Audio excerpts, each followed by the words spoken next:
හයි අලුත් ඉතින් මේ අදත් එකතු කරලා ඉන්නේ තෙෂාන්ටේ YouTube channel එකේ න තවත් අලුත් brand new video එකක් එක්ක. ඉතින් අද මම මේ වීඩියෝෙන් කතා කරන්නේ Adobe ලගේ Photoshop Illustrator InDesign කියන මෙන්න මේ වෙබ්සයිට් තුනේ වෙන වැඩ ටික පහසුවෙන්ම 100% නොමිලේ කරගන්න පුළුවන් software එකක් ගැන. ඉතින් ඔක්තෝබර් 30 වෙනිදා රිලීස් වුණ මෙන්න මේ software එකේ නම තමයි Affinity කියන්නේ.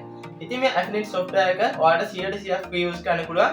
ඉතින් අද බලමු කොහොමද මේ Affinity software එක download කරලා හරියටම use කරන්න කියලා. ඉතින් වීඩියෝ එකත් එක්ක දිගටම ඉතුරු වෙන්න කියලා හැමෝටම මතක් කරනවා. ඒ වගේම මගේ channel එකට අලුත් කෙනෙක් නම් අද වෙනම වීඩියෝ බලන්න පරිදි තියෙන subscribe button click කරලා ඊට පැත්තෙන් තියෙන bell icon එකත් all press කරලා තියාගන්න අමතක කරන්න එපා. එහෙනම් අපි තාත් වැඩි කතා නැතුව අපේ වීඩියෝ එකට යමු.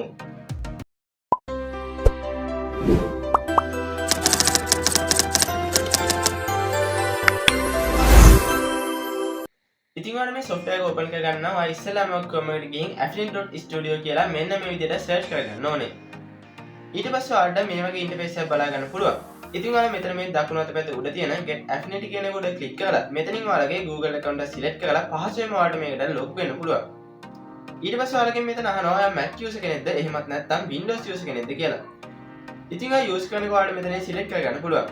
ඉතින් ඔයා Windows use කරන කෙනෙක් නම් ඔයාලට මෙතන මේ තියෙන download for Windows කියන එක උඩ ක්ලික් කරලා මෙතනින් msi/esc කියන එක select කරගන්න පුළුවන්. ඊට පස්සේ ඔයාලට මෙතන උඩින් බලා ගන්න පුළුවන් අපේ මේ ෆයිල් එක ඩවුන්ලෝඩ් වෙනවා. ඉතින් ඔයා මේක ඩවුන්ලෝඩ් කරගත්තට පස්සේ ඔයා මේ ෆයිල් එක උඩ ඩබල් ක්ලික් කරලා මේක ඉන්ස්ටෝල් කරගන්න ඕනේ. ඉතින් ඔයා මේ ඉන්ස්ටෝල් බටන් එක උඩ ක්ලික් කරාට පස්සේ මෙන්න මේ විදිහට Affinity software එක ඉන්ස්ටෝල් වෙනවා. Affinity එක ඉන්ස්ටෝල් කරගෙන ඕපන් කරගත්තට පස්සේ මේ විදිහට ඔයාලට මේකට ලොග් වෙන්න කියලා එනවා.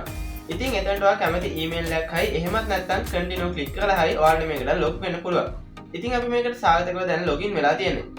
ඊට පස්සේ මෙතන මේ තියෙන open affinity ක්ලික් කරාට පස්සේ affinity software එක open වෙනවා බලා ගන්න පුළුවන්. ඉතින් ඊට පස්සේ ඔයාලගේ design වල ටිකත් මේ software එක හා නොමිලේ පහසුවෙන්ම කරගන්න පුළුවන්. ඉතින් අද වීඩියෝ එක ඔයාලට වැදගත් වෙන්න ඇති කියලා මම හිතනවා. ඉතින් මේ වීඩියෝ ඔයාලට වැදගත් වුණා කියලා හිතනවා නම් පහලින් තියෙන like button එක press කරලා වීඩියෝ like එකක් දාන්න තමයි කරන්න එපා. ඒ වගේම මේ වීඩියෝ බලන තවත් නොදන්න යාළුවන්ට share කරන්න තමයි කරන්න එපා.